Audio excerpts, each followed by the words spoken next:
Hello fellow train fans. I'm here with you today again for a layout update and a preview of some reviews that I'm going to be doing. In the middle here I've got a brand new Intermountain SD40. It's the CN of course, and I know this is the second run and I know there's lots of reviews of them, but I'm going to do one anyways. I got this off eBay from a dealer brand new, and I got it for a steal of a price. I bought some stuff from this dealer and they sent me the wrong stuff, and so I sent it back and they sent me the right stuff, but somehow my credit card got charged a pretty substantial amount of stuff that I never ordered. Someone put in the wrong credit card number, I guess, or something somewhere along the way. And anyways, it took a little bit of figuring out between the credit card company and myself and my wife and this hobby shop, which I'm not going to name. In the end, they pretty much all but gave this SD40 to me.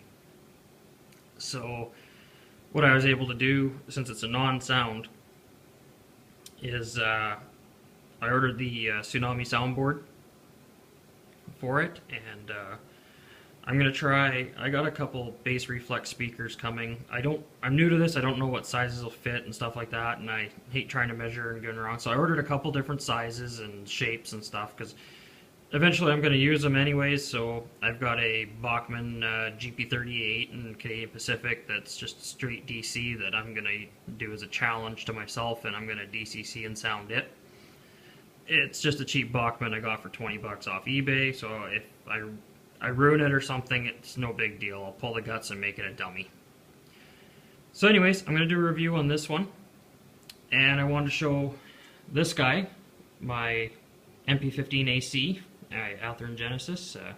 We had a mishap with it, and I put a Digitrax SDH166, I believe it was, in this one, and we set it all up, and we were having an op session here, just trying out the new layout, and all of a sudden we saw this guy racing around the track, and it turned out that some switches were lined up, and it did a head-on with my buddy's really nicely well done SD70 M-2.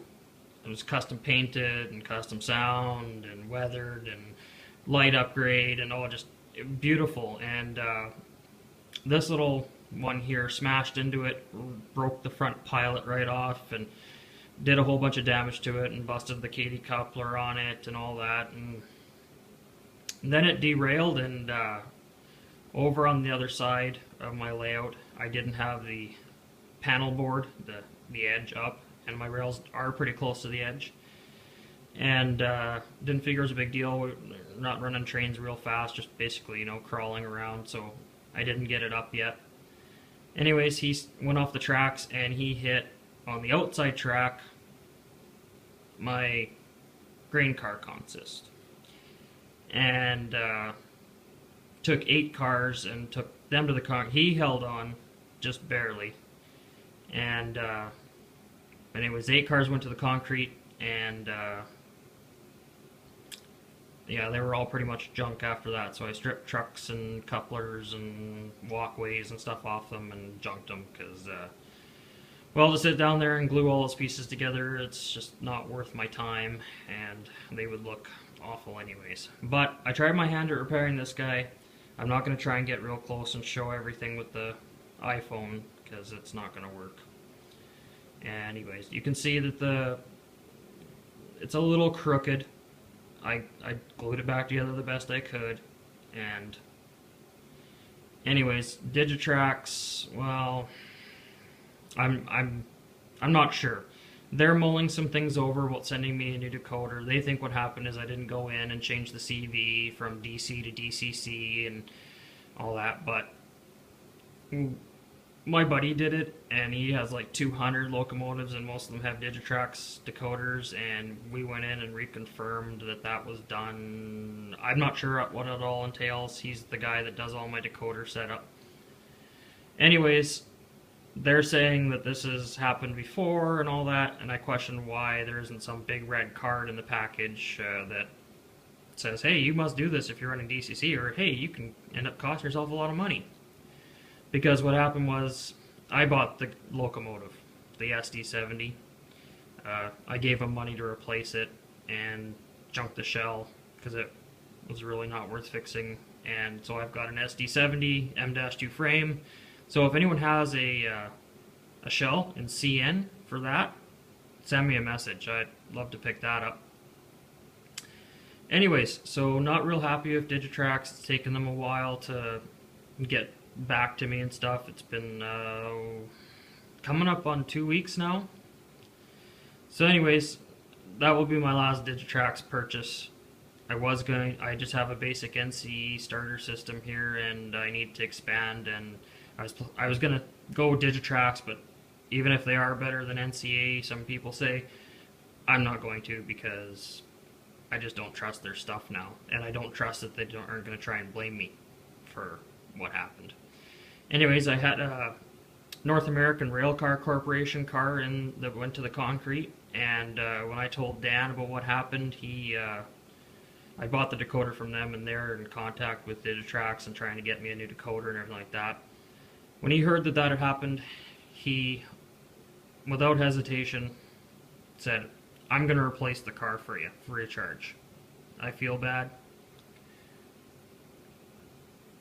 You know, Digitrax is dragging their feet, and you get a company that doesn't have to do anything. It's not their fault. You know, they were just the retailer that resold it to me, and they're replacing a $39 car.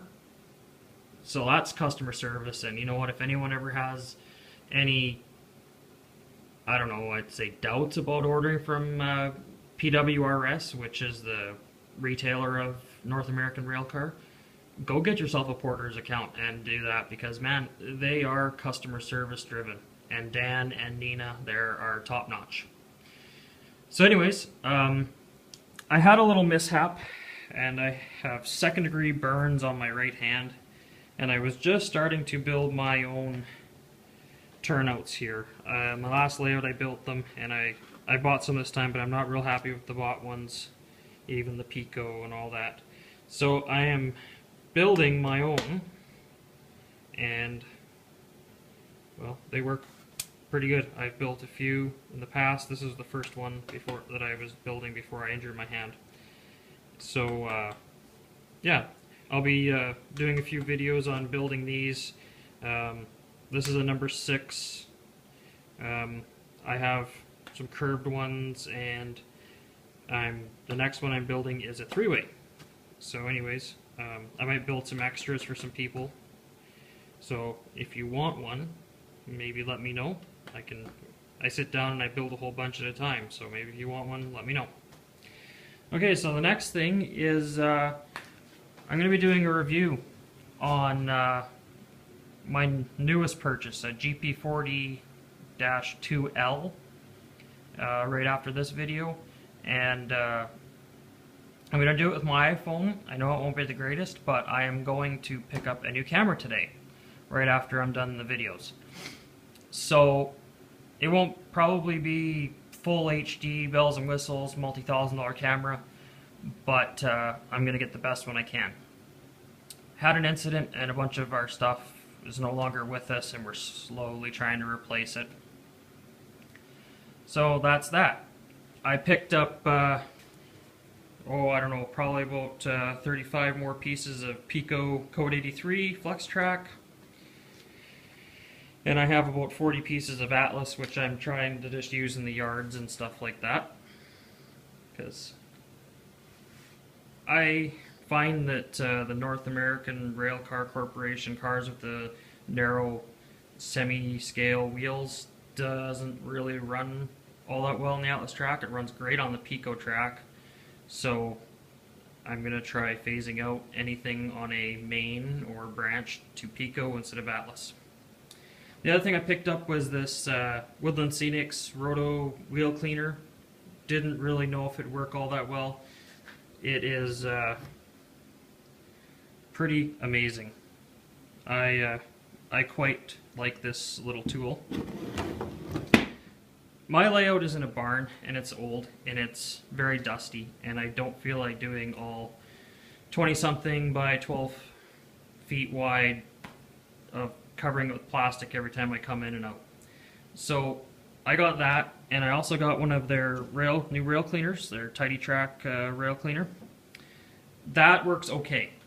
If you have any, my track's nailed down because of the temperature fluctuation. I might have to pull track up and shorten or lengthen pieces, you know, or just do some general maintenance as the temperature goes up and down in this province I'm in.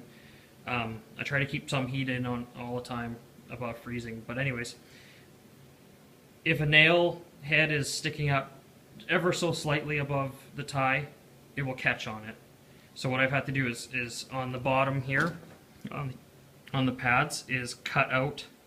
You can kind of see there on that one, and there on that one, a little notch so that the nail heads can go through, so that you don't get caught up all the time, because it does get annoying.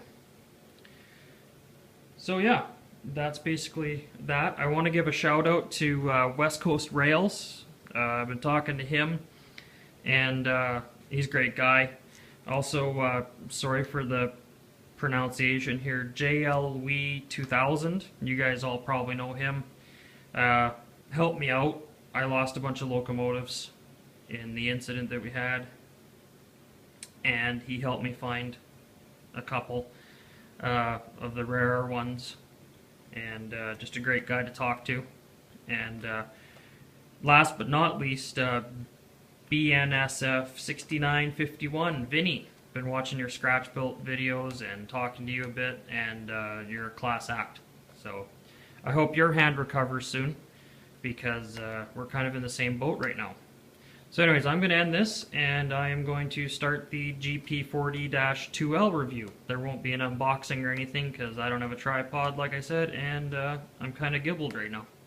So anyways, catch you guys later.